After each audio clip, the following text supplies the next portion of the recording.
Perjanjian Hudaibiyah merupakan suatu peristiwa dalam sejarah kemenangan umat Islam yang mana melalui perjanjian ini Rasulullah berjaya memasuki Mekah secara aman bersama pengikutnya.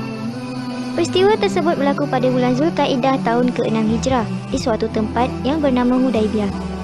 Rasulullah SAW menziarahi Kaabah bersama 1,400 orang Islam di Madinah menuju ke Mekah bagi mengerjakan ibadat umrah.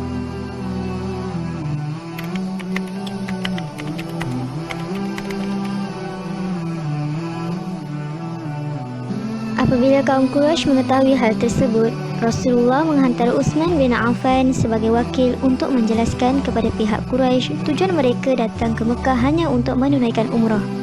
Tidak lama kemudian, berita palsu tentang kematian Utsman tersebar lalu umat Islam terlalu marah dan bersiap sedia untuk berperang. Tetapi Rasulullah menghalang mereka untuk berperang lalu baginda mengajak mereka untuk membuat perundingan damai bersama Suhail. Berlakulah suatu perundingan damai di Hudaibiyah antara Suhail bin Amru dengan Rasulullah SAW bersama pengikutnya. Segala syarat-syarat yang dikemukakan oleh Suhail dicatat oleh Ali bin Abi Talib. Ketika perundingan dijalankan, lalu Suhail bin Amru membantah Rasulullah SAW dalam meletakkan kalimah Bismillahirrahmanirrahim dalam pembukaan surat perjanjian. Lalu ditukarkan kepada kalimat Bismikallahumma dan menggugurkan nama Rasulullah dan digantikan dengan Muhammad bin Abdullah. Para sahabat sangat geram dan marah terhadap tindakan Suhail, tetapi Rasulullah bersabar, malah mempersetujui kerana baginda tidak mahu perjanjian itu dibatalkan disebabkan pertelingkahan. Syarat pertama dibentangkan oleh Suhail membuatkan pengikut Rasulullah SAW marah kerana mereka disuruh pulang ke Madinah tanpa dibenarkan masuk ke Mekah, sedangkan mereka telah bersiap sedia untuk menunaikan umrah. Rasulullah tetap ikhlas dan tenang menerima syarat tersebut, lalu menyuruh Suhail membaca syarat kedua sehingga syarat ke-6. Seterusnya, syarat ke-7 iaitu, apabila sesiapa sahaja daripada kami datang kepada Tuan perlu kembalikan semula kepada Quraisy. Rasulullah SAW membantah, lalu menggantikan perkataan sesiapa kepada seseorang.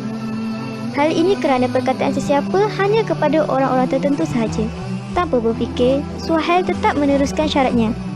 Setelah habis dibacakan syarat perjanjian tersebut, maka termeterailah antara Nabi Muhammad SAW dengan kaum musyrikin Mekah. Lalu Rasulullah SAW bersama pengikutnya pulang ke Mekah dan turunlah wahyu daripada Allah SWT iaitu surah Al-Fath yang bermaksud, kami telah memberikan kepadamu suatu kemenangan yang nyata supaya Tuhan mengampuni kesalahanmu yang sudah lalu dan yang akan datang.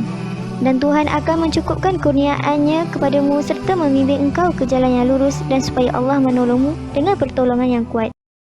Di sini terdapat banyak kesan selepas termeterainya perjanjian Hudaibiyah, antaranya, pertama, berlaku peristiwa Fathu Mekah yang menyebabkan orang ramai masuk Islam. Kedua, kaum Quraisy semakin lemah dan orang Islam semakin kuat serta berkembang pesat. Ketiga, berlakunya pengiktirafan Rasulullah dan negara Islam di Madinah.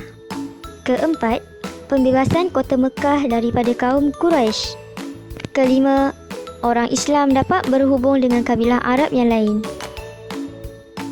Begitu hebatnya Rasulullah SAW dalam berpolitik yang boleh membawa banyak keuntungan kepada kaum muslimin melalui perjanjian Hudaibiyah.